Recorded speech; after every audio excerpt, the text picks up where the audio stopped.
Praise the lord.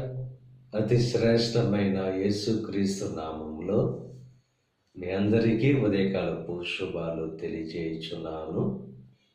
ఈరోజు దేవుడు మనకు అనుగ్రహిస్తున్న అతి శ్రేష్టమైన వాక్యము మార్కు సువార్త 11వ అధ్యాయము 24వ వచనాన్ని చదువుకుందాము.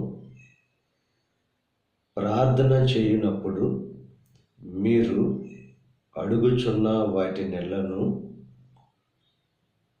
పొంది ఉన్నామని నమ్ముడి, అప్పుడు అవి మీకు కలుగునని మీతో చెప్పుచున్నాను. ప్రార్థన చేసేటప్పుడు ఎప్పుడైతే విశ్వాసంతో నమ్మకంతో పొంది ఉన్నామని చెప్పి నమ్ముతామో అప్పుడు అవన్నీ కూడా